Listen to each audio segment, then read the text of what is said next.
Hello दोस्तों, मेरा नाम है सत्यम और आप देख रहे हैं स्कैरी नाइट। कहानी शुरू करने से पहले आपसे एक छोटा सा निवेदन। अगर आज की ये कहानी आपको पसंद आए तो प्लीज वीडियो को लाइक करें और स्कैरी नाइट चैनल को सब्सक्राइब जरूर करें। तो चलिए बिना देर किए शुरू करते हैं आज की खौफनाक कहानी।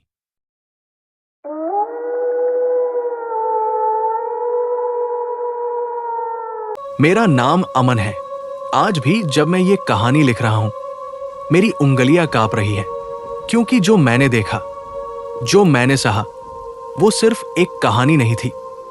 वो एक ऐसा सच था जिसे जानने के बाद इंसान की नींद हमेशा के लिए मर जाती है। ये बात करीब 4 साल पहले की है। मैं और मेरी पत्नी नेहा शादी के बाद पहली बार कहीं दूर घूमने निकले थे।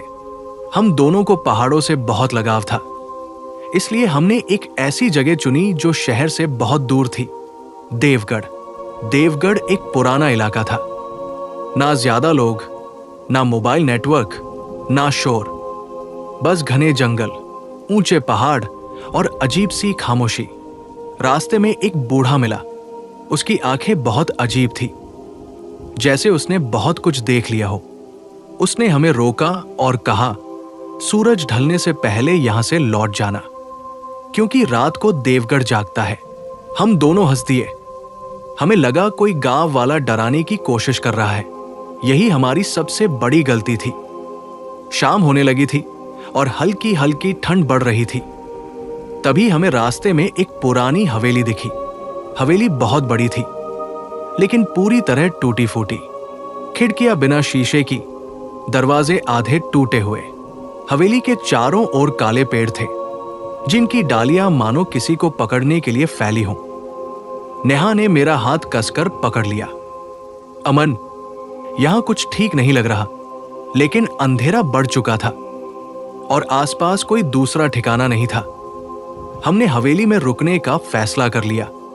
जैसे ही हमने हवेली का दरवाजा खोला, ठंडी हवा का एक तेज झोंका अंदर से बाहर आया।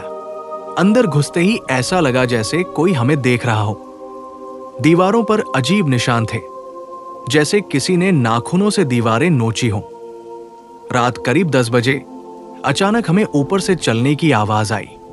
धप धप। नेहा डर से कांपने लगी। ऊपर कोई है, मैंने हिम्मत करके कहा। कोई जानवर होगा। लेकिन तभी हंसने की आवाज आई। वो हंसी इंसानी नहीं थी। वो बहुत भारी, बहुत गहरी और बहुत भयानक थी। रात के करीब 2 बजे मैंने देखा, हवेली की सीढ़ियों पर कोई खड़ा है। लंबा कद, पूरी तरह काले कपड़े और आंखें लाल, जलती हुई। उसके दांत लंबे और नुकीले थे। उसका चेहरा पीला था, जैसे उसमें खून ही ना हो। वो धीरे धीरे हमारी ओर बढ़ रहा था। नेहा चीखना चाहती थी, लेकिन उसकी आवाज गले में ही अटक गई। वो पिशाच बोला, सदियों बाद किसी ने मेरी नींद तोड़ी है। उस पिशाच का नाम था रुद्रवीर। उसने बताया कि वो एक समय इस इलाके का राजा था, लेकिन काले तंत्र और अमर बनने की चाह में वो पिशाच बन गया। गांव वालों ने उसे जिंदा ही हवेली में कैद कर दिया। लेकिन अमावस्या की रात वो आजाद हो जाता है। और आज अमावस्या थी। रुद्रवीर की नजर नेहा पर थी। वो धीरे धीरे उसके पास आया। मैंने उसे रोकने की कोशिश की, लेकिन मेरा शरीर जैसे सुन्न हो गया था। उसके दांत नेहा की गर्दन के पास पहुंचे ही थे कि अचानक हवेली में घंटी बजने लगी। एक तेज रोशनी फैली। वही बूढ़ा आदमी वहां खड़ा था, जिससे हम रास्ते में मिले थे। उसने मंत्र पढ़ना शुरू किया। पूरी हवेली कांपने लगी। पिशाच चीख रहा था, मैं वापस आऊंगा। देवगढ़ कभी नहीं सोएगा। एक जोरदार धमाका हुआ। हम दोनों बेहोश हो गए। सुबह गांव वाले हमें हवेली के बाहर मिले। हवेली अब पूरी तरह ढह चुकी थी।